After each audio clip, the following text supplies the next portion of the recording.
stuff floating around in there, they start to bind together, and so then you may have molecules that by molecular weight don't weigh enough to fall out of suspension, and that's the haze.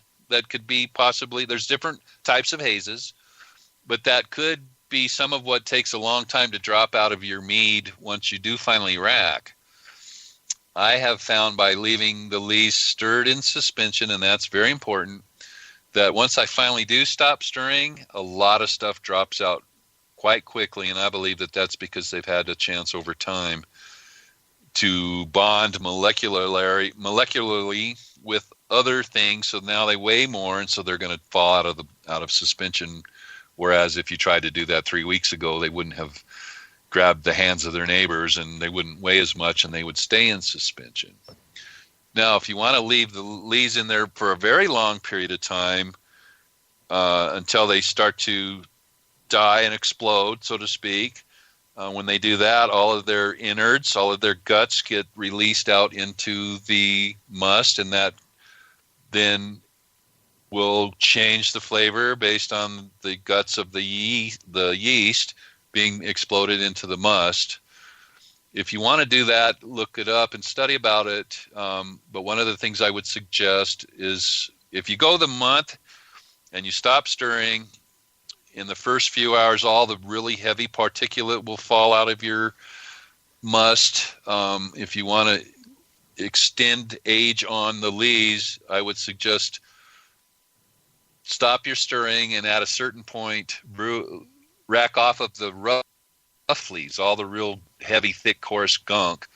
You don't want to take that with you into the long-term aging on the lees. You want to take just the very fine, fluffy, light-weighing powder that's still in suspension across with you then to age. And then you want to keep those in suspension too, so they don't become reductive. But you don't want to take all of the large particulates that are going to drop out in the first, different meads. That's the one thing about people want to know. I want to know what, measure it, how many inches, how many times, how many days, hours, weeks. This is something different because this whole thing we're dealing with a live biomass, and so it's kind of like a baby. Well, isn't a baby supposed to talk or walk at a certain week or 173 days? And my baby's 176 days old and he still doesn't walk. What the hell? Depends on the baby. Yes, and our meads are the same way. They're a living creature, much more like an animal than like a plant. If that's not too weird to think about. Think of them like the locker in Men in Black. All hail Jay. Okay, there you go. Are we good now? I think that is all the questions that we have today. So you can move on to the nutrient dense teaching. Okay. So this might be a disappointment to some of you, but I'm going to teach you, but I don't have your answers. See, we always want these answers, and we want everything, cut and dry and packaged nice and neatly so I can look up, chapter 7, page 3, the fourth line in the sentence, and that's my answer. I can't tell you what your answer is, but I can give you the tools to determine for yourself what the answer is, okay? So I know that's probably frustrating to certain types of people and whatnot, but most of the things that we learn by making mead, some of it's quantifiable.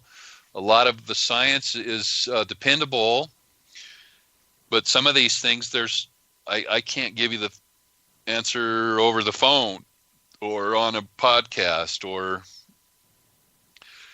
if you brought your stuff over to my house, I could help you. But what I'm going to do tonight, I'm going to give you tools. So I'm not giving you answers, but I'm giving you tools.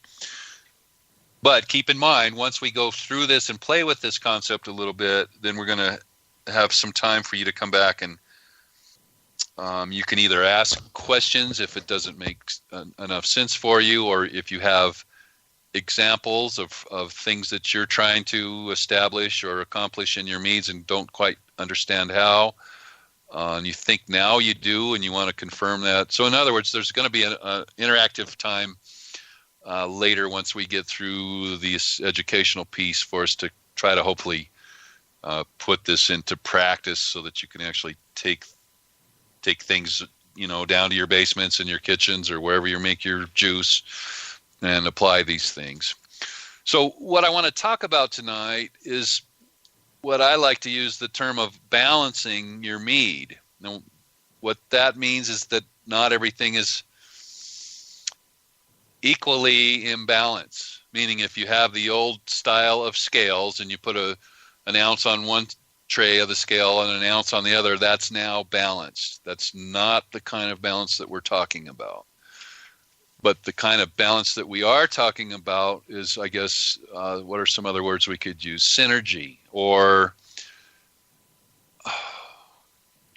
if I told you that you needed to end up with X amount of pH, X amount of TA, X amount of this and that in your mead, because my mead tastes absolutely wonderful with all of these quantifiable numerics, now you need to make your mead that way, you're not going to have the same results. God knows when we judge at competitions, we have all kinds of meads that would cover the entire sky. You look out into the dark at night and the sky is absolutely huge, isn't it? Well, one mead might be way over there in the top right-hand corner of the atmosphere, and the other one might be way over on the total opposite end of the atmosphere. You're looking far up in the northwest, and now you see another star down in the southeast. These are totally different. Their molecular makeup's different. All the quantifiable things that we can measure with analyzers and tools, none of them's the same, and yet you can say this one is in perfect balance with itself. It's absolutely couldn't be any better, and yet it's 100,000 miles different than the other one that you could also say the same thing about. So that's why I can't give you a specific answer, because you're going to have to do these things. You're going to have to practice these things at home with your particular meads before they actually start to begin to make sense and will then become your answers. So let's first talk about very quickly what taste categories our mouths can distinguish or differentiate, right? Because we're talking about how do we blend all of these different pieces, all the different fractions that make up a flavor profile of a mead. We want to make them all so that they all contribute to the good of the whole, and yet maybe not necessarily stand out as the prima donna, although I often like to think that I have my movie superstars, maybe a single superstar or two superstars, and then everybody else is a supporting cast member. So that's kind of one way that we can look at a mead. We want to make the honey really shine. We want to make the particular fruit that we really want to, extol. And so we need to first look at some of the different things that our mouths can differentiate. So one would be sweetness. Another one is sour. Another one is saltiness. Another one is bitterness. Another one is umami. And I don't know if I'm even saying that right. It's and then they've also umami. Umami? I believe so, yeah. Okay. They've also added some that I didn't even know of until just for grins. I looked this up a couple days ago. They've actually added pungency, or in parentheses, hotness. And that's maybe not, that's definitely not temperature hot, but more like a spiciness hot. They also have added coolness, and so I guess that would be like peppermint, spearmint, that kind of a coolness. They've added numbness, and then they've added astringency. Now, if you guys don't know what astringency is, and you should, because this is one of the pieces that we play with a lot making meads. Astringency actually mostly comes from natural things, and it's actually a self-preservation mechanism made mostly by fruits and plants, and it's their defense system that keeps other animals from eating it because they taste like shit.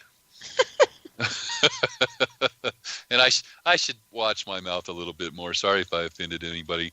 But if you bite into a particular plant, let's say you're a plant eater, you bite into a plant and it's dry, it's bitter, it makes your mouth pucker up, and you can think of things like that, right? That's going to make you not want to eat that plant. So that plant's saving his life because he makes these tannins that create astringency. So astringency could be determined as astringent. We just talked about that, but that's dryness, it's bitterness. It makes your mouth want to pucker. A lot of times if you drink some really astringent teas, it makes your teeth feel dry, like there's no moisture on your teeth. I suppose it can maybe make your jaw muscles back there in the tingle a little bit, although that's more about sour and bitterness. But in any case, that's another one. The astringency is the different pieces that our mouths are able to differentiate. So let's look at these things kind of like a wheel. And so I guess, and I should probably do this myself as I'm going to ask you guys to do, draw a circle on your piece of paper, about as big as the piece of paper will allow, but leave a little bit of space on the outside of the circle, and draw a circle. And now draw from the top to the bottom one spoke that goes straight down through the middle. And now draw another spoke from left to right. So we've now just cut our pie in 4 pieces, okay? So, and now go, well, where do we want to write this? How about right underneath the bottom of your circle? These are the main pieces. So we have primary actors, like our superstars, our A-listers in the movie industry. And then we're going to have some B-listers and C-listers, and sometimes we'll use them in unison to create some different things. But right down in the middle of the page, kind of a couple inches away from the bottom of your circle, these are the primary things that we want to first consider. And the first one would be sweetness. And we don't necessarily want to consider sweetness a gravity reading, although that's certainly part of it.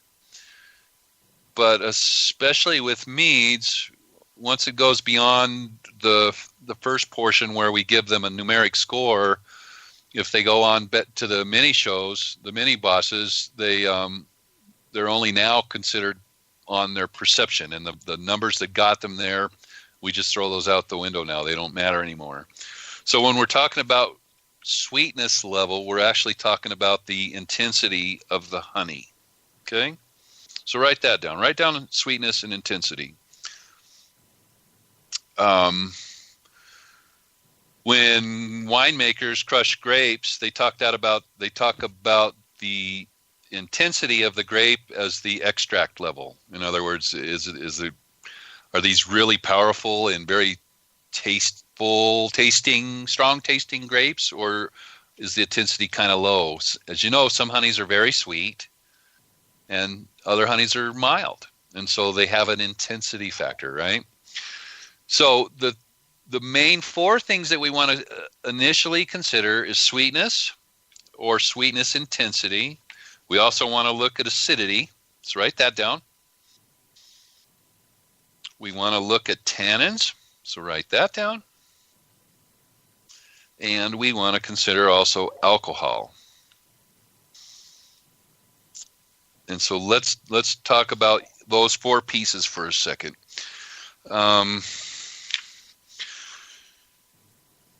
So we talked about tannins and how they can come from. They can come from fruits, spices, teas, chemicals, meaning our acid blends. Although I highly recommend you guys don't use an acid blend. They're I don't think they work well in meads. They might in other things, but not in meads, in my opinion.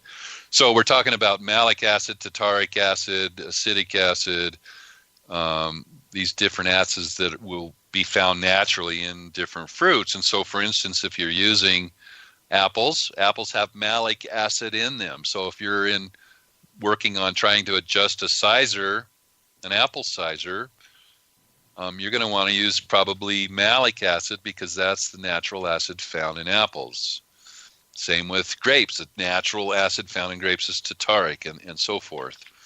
And then we can also get our